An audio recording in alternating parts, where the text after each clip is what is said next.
People used to say David and I were the solid couple. You know the type. The ones who host dinner parties that run late into the night, where the wine flows and the laughter feels easy.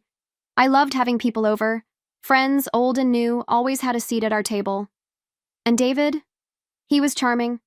Always refilling glasses, helping in the kitchen, knowing just when to lean in with a joke. We looked like a perfect team. But looking back, I wonder if that version of us ever really existed. Maybe it was a performance. Maybe I was the only one who didn't realize it was all just smoke and mirrors. I remember this one afternoon.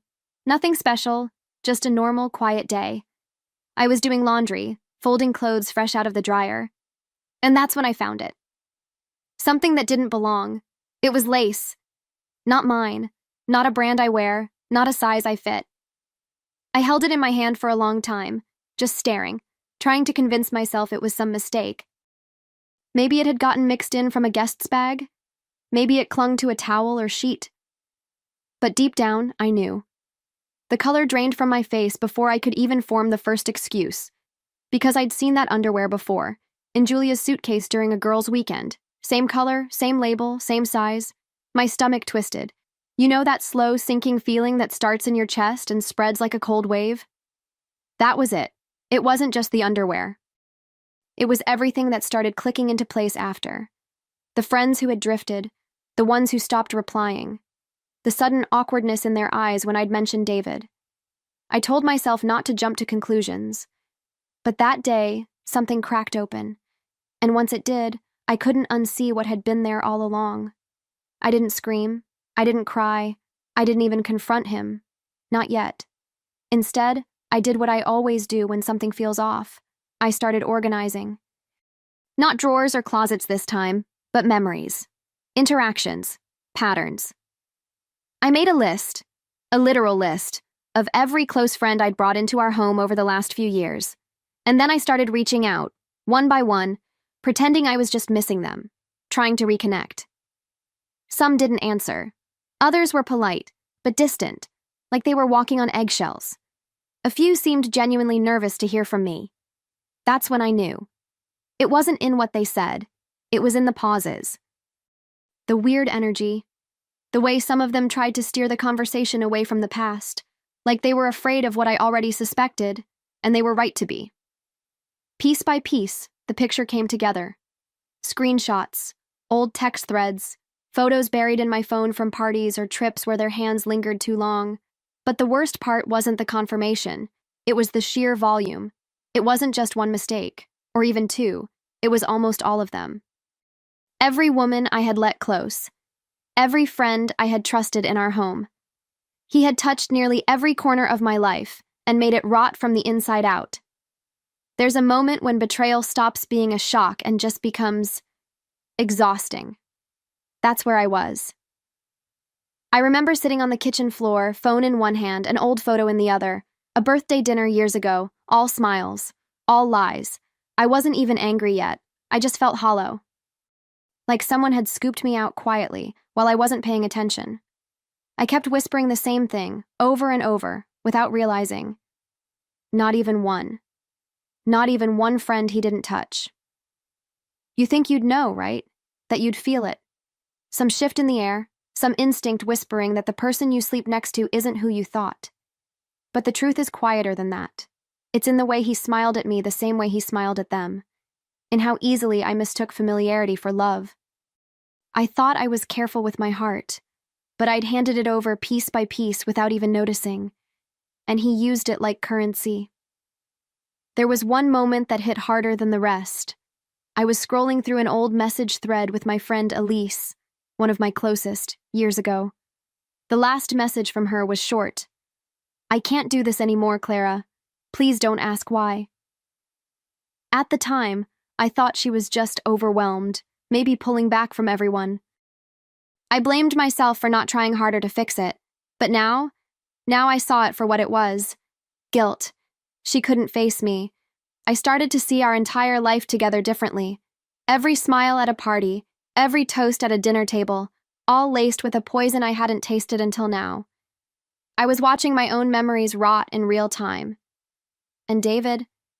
He still walked around like everything was fine, still kissed my forehead in the morning, still asked if I wanted tea before bed. As if he hadn't turned our life into a performance, and me into the only one who didn't know it was a play. But I know now. I know everything. And knowing changes you. It doesn't just break your heart, it rewires it. I stopped wondering why he did it. I started wondering what I would do next, because when someone burns down your world so thoroughly, the only question left is, what do you build from the ashes? You'd be surprised how easy it is to pretend. Smile. Laugh. Stir the sauce a little too long. Keep your voice light when he asks how your day was. I slipped into that role like an old sweater, the doting wife, humming to herself while making dinner, acting like nothing was burning beneath the surface. And he bought it. Hook, line, and blindfold. That's the part that still stings. How little it took to fool him back. I kissed him like I meant it. I made plans for the weekend. I even suggested we invite someone over. Someone I hadn't seen in ages. One of the names from my list. He grinned. That same damn grin he used on all of us. Said it sounded lovely, and I smiled too because now I was watching him. Really watching. The way his body leaned in, the tiny flicker in his eyes, all the little cues I used to think were charming. They were weapons, and I was learning how to disarm them. Behind the scenes I was collecting screenshots, voicemails, bits of conversations I had with women who once swore they'd never hurt me. Some came clean. Tearful, ashamed, broken in their own way. Others denied it, even when I sent them the photos. It wasn't like that, they'd say. But it was exactly like that. And I recorded everything. Not to ruin them. I didn't need revenge on all of them. Just the truth.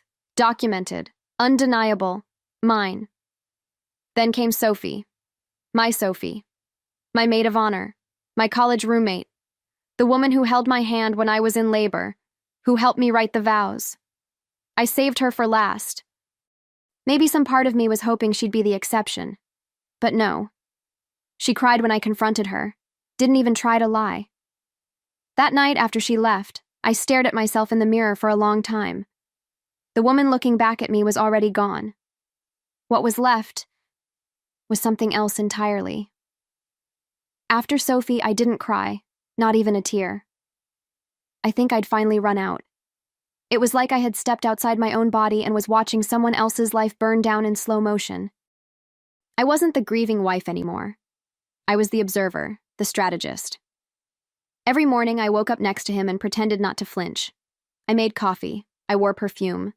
I asked about his meetings. But inside, I was building something far more dangerous than rage. I was building clarity. He still thought he had me. That's the wild part. He still kissed my shoulder in the morning, still left little notes by the sink like nothing had shifted. But the truth? I had already disappeared. Not physically, not yet, but emotionally, spiritually, whatever you want to call it. The Clara he thought he married had slipped through the cracks.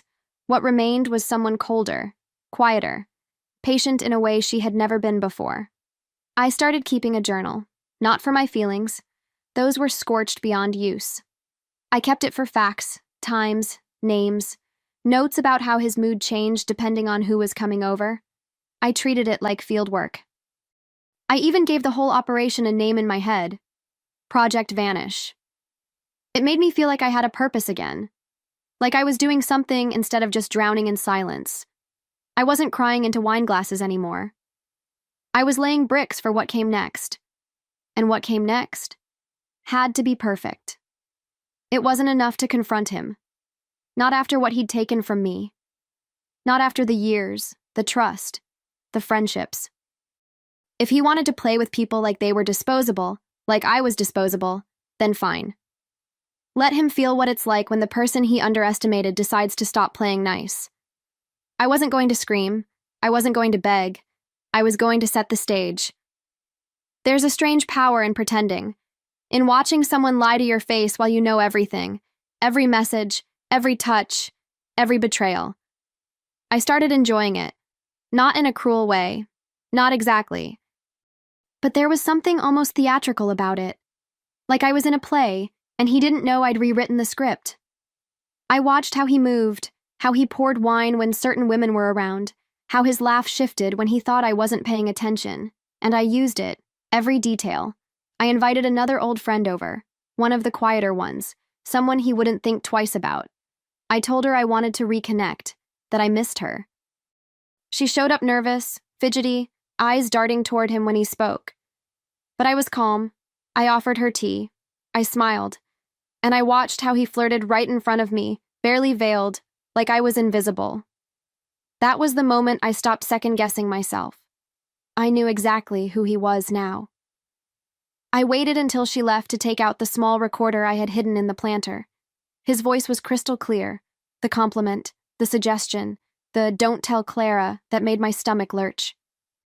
It didn't even hurt anymore. It was just data, proof, another piece of the puzzle clicking into place, and as I replayed that clip over and over, something inside me solidified.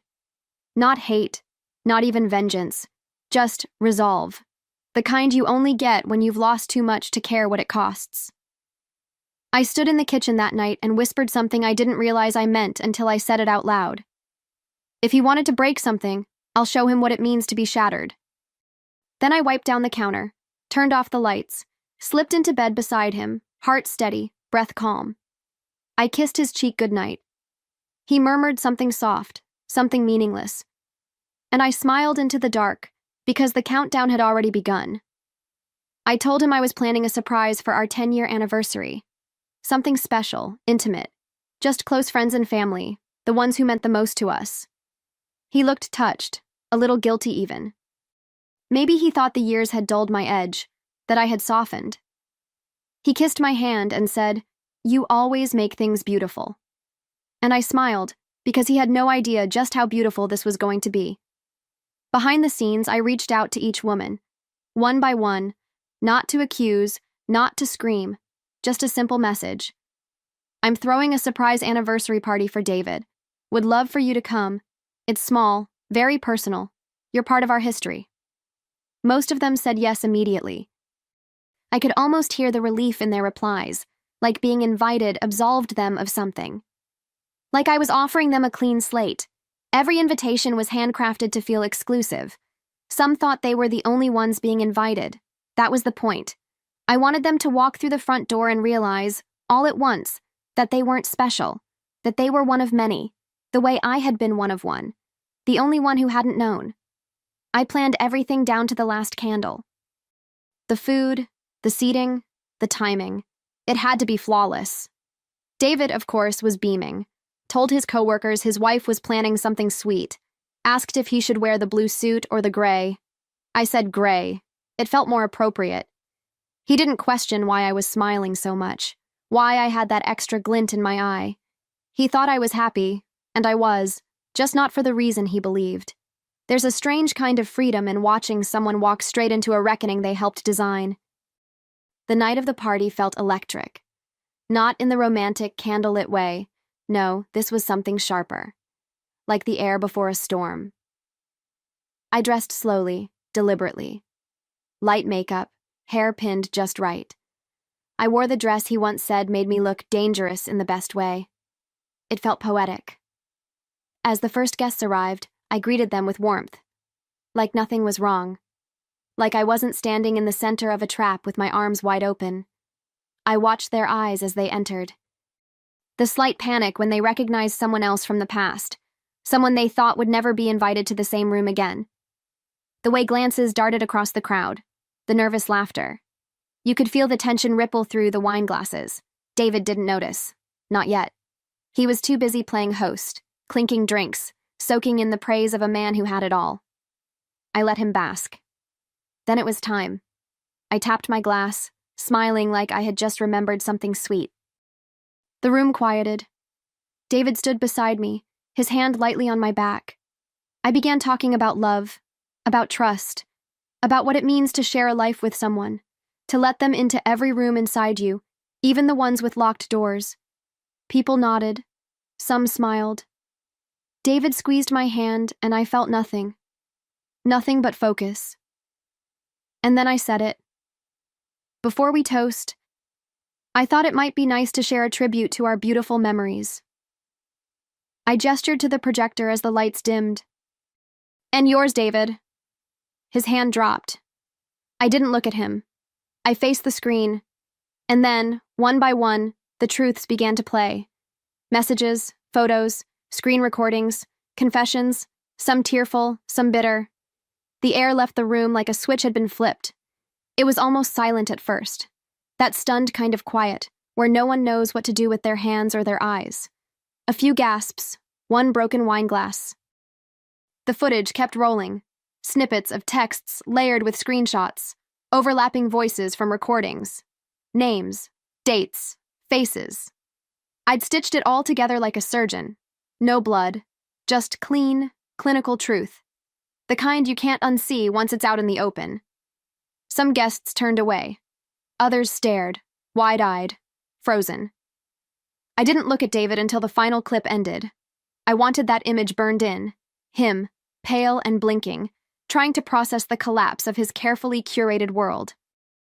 His mouth opened, then closed. He looked at me like a man drowning in air, and I finally looked back, not with fury, not with pain, just with the certainty of someone who no longer needed to explain. He whispered something, I think. I didn't catch it. Maybe it was my name. Maybe it was a plea. I stepped forward, took his hand gently, and said loud enough for the room to hear, "Now we're even." Then I let go. People started talking, some shouting. A couple of the women ran out. Someone in the back muttered, "Jesus Christ," and still, David didn't move. He just stood there shaking, like he couldn't decide whether to sit or fall.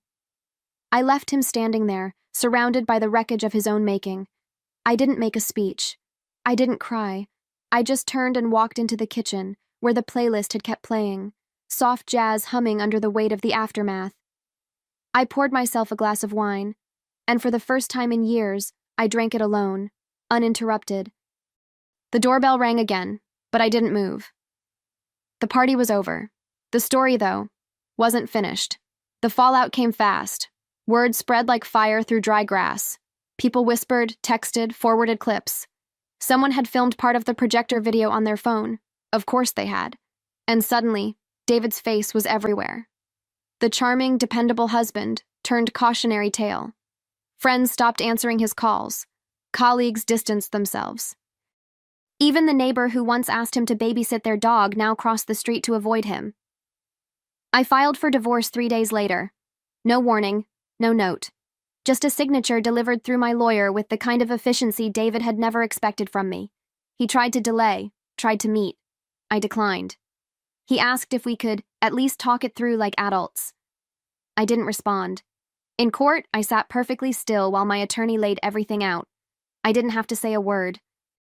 The documentation spoke for itself. And when it was over, I walked away with almost everything. People kept calling me brave, said I was strong, that they admired the way I exposed the truth. But none of it felt like victory. It felt like survival, like crawling out of a burning house barefoot.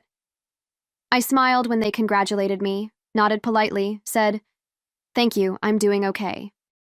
But deep down, I was still walking through the ruins, counting the pieces, the losses, the echoes of trust I'd never get back. David didn't go quietly, though. He started small, flowers, left at my door, then cards, then long letters, pages and pages begging me to remember the real us, saying he made mistakes but never stopped loving me. He said he was broken, that he was scared, that I was his home. I never answered. I never even read most of them, but I kept them. Locked in a box at the back of my closet, not as keepsakes, as evidence of who he really was and of who I'd never be again. Everyone thought it was over, that I had gotten justice, found closure, moved on. In a way I had. I signed the papers. I changed my last name back. I moved into a smaller apartment across town, quiet, filled with light, no ghosts in the walls. I bought furniture one piece at a time, choosing things just for me, a velvet chair, a navy kettle. A lamp with a soft golden glow that made evenings feel warm, even when I didn't. I started writing again. Just little things at first, scraps of scenes, journal entries I didn't intend to share. But the words kept coming. They poured out like water through a cracked dam. So I gave them a name, what we don't see. A novel, maybe. Or just a confession in disguise. I didn't write about David directly. I wrote about a woman who vanishes without ever leaving.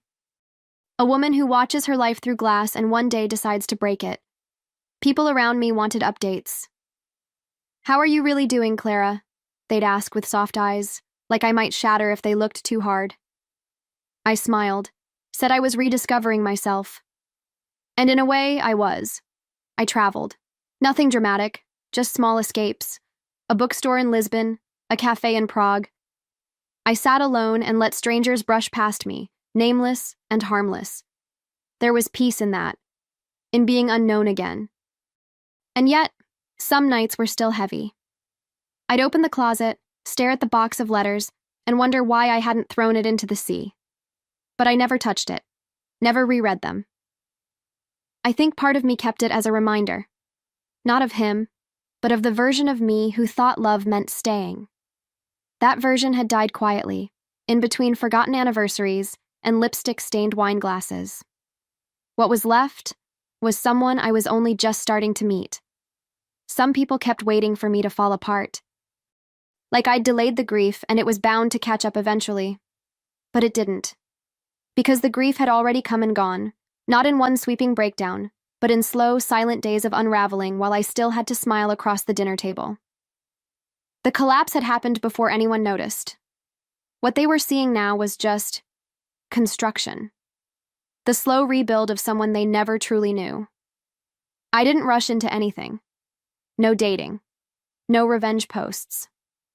I didn't become that woman who glowed up after the divorce. I just became quiet, intentional. I took long walks with no destination. I learned how to cook for one without calling it lonely. I filled shelves with books I never had time to read when my life was a constant performance. I breathed. I let my hair grow. I stopped asking for permission to be at peace. And just when the dust seemed to settle, when people stopped whispering and the letters stopped arriving, I started sleeping through the night again. Not every night, but some. I'd wake up and forget, for a few seconds, that there was ever a version of my life where I didn't know what betrayal looked like in daylight. That forgetting felt like progress, like healing wasn't a finish line, but a series of soft, unfinished moments. The manuscript for what we don't see grew longer by the week. I didn't know if I'd ever publish it. That wasn't the point. It was just mine. A quiet testimony. A map through the wreckage. And I told myself gently that the worst was behind me, that I'd face the fire and come out whole. I believed that. I needed to. Until one rainy afternoon, someone knocked on my door. It was a gray afternoon, the kind where time feels slower, like the sky forgot how to turn the page. I was editing a chapter, sipping coffee that had gone cold, wrapped in a cardigan that still smelled faintly like lavender. There was nothing remarkable about that moment. Just silence, just calm. And then came the knock. Soft, almost hesitant. I wasn't expecting anyone. For a second, I thought maybe it was a neighbor, or a delivery. When I opened the door, I forgot how to breathe. Julia was standing there. Julia, the first thread that had unraveled everything. She looked older somehow. Fragile, like life had been clawing at her quietly. In her arms was a child, a boy, maybe 1 or 2 years old. He had David's eyes, that same steel blue gaze that once felt like safety. She didn't speak at first, just stood there, holding that child like a secret that had finally outgrown the silence. I stepped aside without thinking.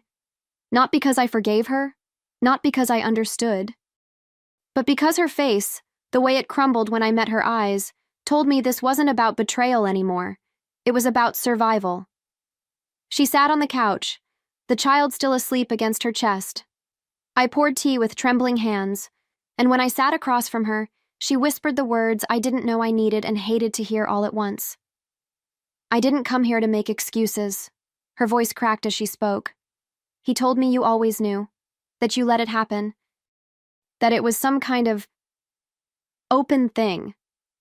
I thought you were cruel, Clara. I thought you wanted me to hurt, but I see now, I didn't know anything." She looked down at the boy, then back at me.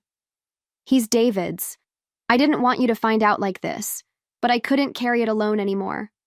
And suddenly I felt it, Not rage, not relief, just an ache so deep it barely had a name. I didn't scream. I didn't throw her out.